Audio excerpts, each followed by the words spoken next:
Bem-vindos mais uma vez ao canal Dúbita, onde você não fica com dúvidas. Não se esqueçam de curtir nossa página no Facebook, se inscrever no nosso canal no YouTube e acessar o nosso site, onde você encontra videoaulas sobre diversos assuntos da matemática.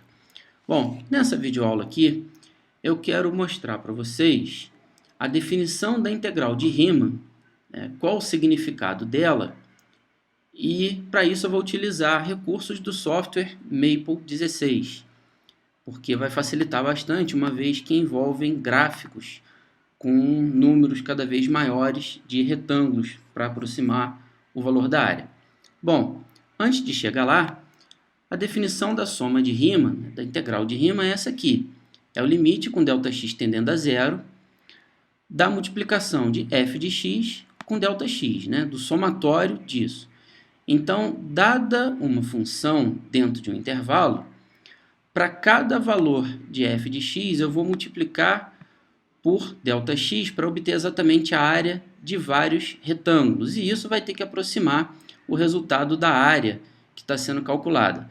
E a gente sabe que o cálculo de área, sob a curva de uma função, pode ser calculada pela integral definida. Então, o nosso exemplo aqui vai ser a integral de x ao quadrado dx, com os limites de integração 0, 1, é x ao cubo sobre 3, de 0 a 1. Ou seja, primeiro eu vou substituir no x ao cubo sobre 3 o x por 1, e vou subtrair de x ao cubo sobre 3, só que trocando o x por 0. Então vai ficar 1/3 menos 0/3, que é igual a 1/3. Isso significa que, se nós fizermos o gráfico de x ao quadrado com x variando de 0 a 1, a área delimitada aqui pelo eixo x, o gráfico da função, e os limites de integração, que são 1 e 0, essa área aqui dentro tem que valer 1/3. Nós vamos mostrar que a definição da integral de Riemann permite calcular essa área, só que com aproximações. Então, vou carregar aqui o pacote Student, vou pedir para ele calcular a integral. Repare, deu o mesmo resultado que a gente escreveu aqui em cima. A diferença é que aqui eu já tinha escrito previamente, só escrevi. Aqui não, aqui o Maple calculou, tá? Esse int aqui com i maiúsculo faz com que ele represente a integral, e esse int com i minúsculo faz com que ele resolva a integral.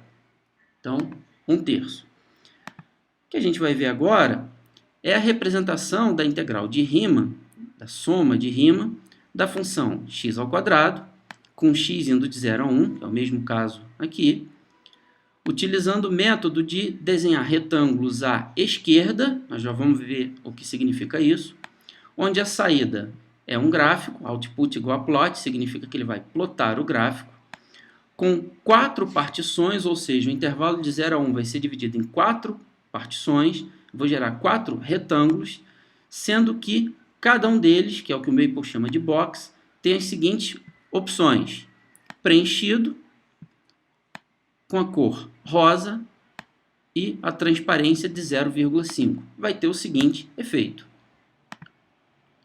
Reparem que nós temos realmente 4 retângulos, nosso intervalo de 0 a 1 foi subdividido em 4 subintervalos. Ele pintou aqui cada retângulo com a cor que foi definida aqui, usando a transparência que foi definida aqui. Bom, aqui embaixo ele escreve, o resultado. Olha, left Riemann sum approximation of integral de 0 até 1 de f de x, que no nosso caso é x ao quadrado, e o valor aproximado, que é a soma dessas 4 áreas aqui em rosa, 0,21875 e assim por diante. Não é um resultado muito bom, A gente sabe que tem que dar 1/3, que é 0,333 e assim por diante, dízima periódica. Aqui nós calculamos 0,21875. 21.875. Está bem longe. Por que está faltando valor? Porque essa parte aqui não foi calculada pela aproximação de Riemann e faz parte da integral. A integral é essa parte aqui toda, né? A integral definida é essa área toda abaixo da linha de x². Mas os nossos retângulos estão muito abaixo. Então, nós deixamos de calcular esse pedaço, esse e assim por diante. De maneira que o resultado final foi muito menor do que o resultado de verdade, que é 1/3. Se a gente aumentar aqui agora o número de retângulos para 10, a gente vai reparar que, mesmo que o resultado ainda não seja exato, ele vai estar um pouco mais bem aproximado do que o 0,21. 0,285. Está mais próximo de 1/3 do que o resultado anterior, que era 0,21. Mas ainda não é exato. Por quê? Continuam faltando pedacinhos aqui a serem somados. Então, com a regra de desenhar retângulos à esquerda, nós temos a deficiência de faltar valores aqui a serem calculados. O resultado final é menor do que o que deveria. Vamos ver o que acontece se a gente pedir para o Maple calcular para a gente, desenhar e calcular, agora, mas com a regra method igual a right, direita, onde ele vai desenhar os retângulos à direita de cada ponto. Reparem a diferença. Agora, os nossos retângulos foram construídos, cada um deles à direita. A área total provavelmente vai ser maior do que a área que está realmente abaixo da função x², porque agora eu estou com esses pedacinhos aqui sobrando, enquanto que no exemplo anterior eu tinha pedaços faltando, aqui eu tenho pedacinhos sobrando. E a gente repara isso numericamente, que o valor 0,385 está acima de 1/3, que é 0,33 e assim por diante. Existe uma outra regra que pode ser usada, que é a regra nem tão lá, nem tão cá. É a regra midpoint, ou midpoint rule, onde ele desenha agora cada retângulo, né, cada cálculo de f de x serve como metade do retângulo.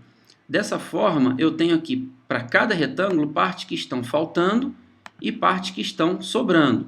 Então, a gente começa a esperar agora que o resultado obtido pela soma das áreas de todos esses retângulos, mesmo não sendo exata, ela está mais bem aproximada do que left point e do que right point. Porque se aqui eu pecava só por falta e aqui eu peco só por excesso, aqui eu peco um pouquinho por falta e um pouquinho por excesso. Então, eu ainda não obtive o resultado exato, que é 1/3, mas já estou mais próximo dele do que esta regra e esta regra. Vamos aumentar aqui agora a quantidade de retângulos para 20. Repara, eu tenho uma visualização cada vez mais próxima do que seria o resultado real. 0,308, né, mais perto de 1/3 do que o valor que estava aqui antes. Se eu aumentar aqui agora para 20, né, detalhe que aqui esse 0,30 ainda está abaixo, porque eu estou deixando de somar esses pedacinhos abaixo de cada retângulo. Aqui, com essa regra, eu vou diminuir o erro, mas ainda assim ele existe. 0,3587. Ainda está longe de 1/3, porém mais perto do que o resultado anterior.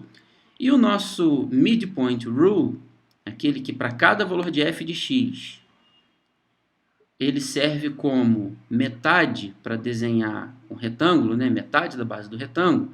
Se eu aumentar para 20, o resultado vai ficar bem mais preciso do que os dois anteriores. Reparem, 0,333, ou seja, já tenho as 3 primeiras casas decimais corretas, mas ainda não é exato, né? Apesar do fato de eu faltar um pedaço aqui e sobrar um pedaço do outro lado, faz com que eu melhore a aproximação, continua sendo uma aproximação, né? Eu estou tentando aproximar o cálculo de verdade dessa área aqui com uma soma da área de retângulos, que é a ideia da integral de Riemann, né? E além disso, né, vale a pena ressaltar que isso daqui é uma herança do método da exaustão de Arquimedes, que quando queria calcular a área de uma determinada superfície, dividia essa superfície em quadradinhos ou em retângulos que coubessem dentro da superfície, calculava a área de todas essas figuras geométricas, retângulos e quadrados, que no final a área calculada era bem próxima do resultado original. Então foi uma forma antiga de se calcular áreas com valores aproximados. Então vamos melhorar aqui. 20 ainda não deu um resultado tão bom. 40. Reparem que agora falta muito pouquinho aqui em cada retângulo para se aproximar ao valor da área. De fato, 0,3209 já está um pouco mais perto do 0,333 do que o resultado anterior. Aqui também nós vamos passar de 20 para 40. Estava 0,35. Vamos ver para quanto vai. Foi para 0,3459. Está mais perto, mas ainda está sobrando pedacinhos aqui. Estão sobrando pedacinhos acima do gráfico de f de x. E na regra Midpoint Rule, eu já tenho uma aproximação cada vez melhor. Então, repare, à medida que o número de retângulos aumenta, esses três resultados das três regras, eles vão se aproximando, eles vão tendendo uns para os outros, que na verdade vai tendendo para 1/3. Vamos agora exagerar. 100 retângulos. Olha, está muito próximo. Mas ainda assim, continua aproximado. 0,328 com 100 retângulos. Com 100 retângulos na outra regra. 0,338 continua aproximado. Com 100 retângulos nessa regra, continua aproximado, só que agora melhor, né, do que a gente tinha antes. Então, reparem, os resultados agora vão ficando até parecidos visualmente. Pergunto, de quantos retângulos eu preciso aqui para ter o resultado exato e não aproximado? Fica claro para a gente que eu precisaria de infinitos retângulos para que o resultado fosse aproximado. Esses infinitos retângulos significariam ter aqui exatamente o ΔX igual a zero, porque o ΔX está representando aqui o quê? O valor da base de cada retângulo desse. Então, deixa eu desenhar 4 aqui de novo. O ΔX representa esse tamanho aqui, enquanto que o f de x representa essa altura aqui. Então, a área do retângulo é f de x vezes ΔX. Quando eu somo a área de todos os retângulos, é que eu tenho esse somatório definido aqui. E se eu quero o resultado realmente aproximado, né, se eu quero o resultado exato, eu tenho que fazer ΔX tender a zero. Só que aí nós teríamos um problema aqui, pelo menos geometricamente falando. Como é que eu desenho ΔX tendendo a zero? Vou voltar aqui o valor que estava. Como é que eu troco ΔX por zero para poder fazer esse somatório? Multiplicar o f de x por ΔX infinitas vezes. Bom, se ΔX for explicitamente zero, 0 vezes f de x vai dar zero, essa conta toda daria zero. É exatamente para isso que a gente usa o limite. Quando eu quero saber o que acontece com essa soma quando ΔX tende a zero e não quando ΔX é zero. Porque se ΔX for zero, eu tenho essa soma toda igual a zero. Mas quando eu tenho a situação onde eu quero examinar o que acontece com essa soma quando ΔX tende a zero, automaticamente esse n aqui vai tender a infinito, ou seja, infinitos retângulos, e eu teria uma conta que eu não saberia fazer. Infinitos retângulos cujas bases teriam tamanho zero, e eu não saberia resolver essa conta. Essa foi a sacada dos caras que inventaram o cálculo. Para isso surgiu, para resolver esse problema aqui, surgiu o cálculo integral.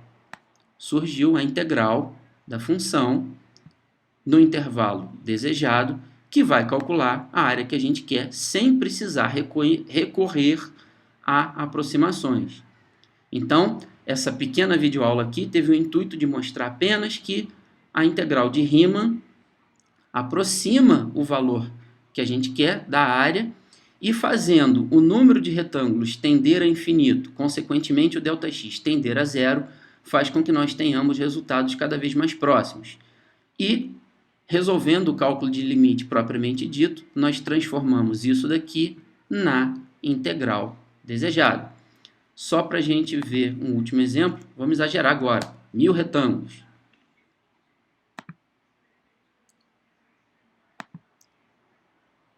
Eu tenho um resultado agora muito mais próximo, né? Visualmente a gente consegue perceber isso. Tem um resultado muito mais próximo do que o anterior. E a gente vê que esse resultado, todos eles agora estão tendendo ao resultado exato que eu queria, que é a área, né? Eu já não consigo mais distinguir aqui onde é que estão cada um dos retângulos, porque são 1000 retângulos aqui dentro, né? Então a soma da área de todos esses retângulos, desses 1000 retângulos, já começa a dar valor próximo de 1/3, que é a nossa integral. Então, obrigado por nos acompanhar nessa videoaula do canal Dúbita. Dúvidas, escrevam para ilustrandas@gmail.com que nós faremos videoaula sob demanda. Nós faremos a videoaula sobre aquele tema que você pedir, sobre aquele exercício que você pedir. Nós ajudaremos a resolver. Repito, continuem ligados no nosso canal do YouTube, curtam nossa página no Facebook e no nosso site dubita.com.br. Um abraço e até a próxima!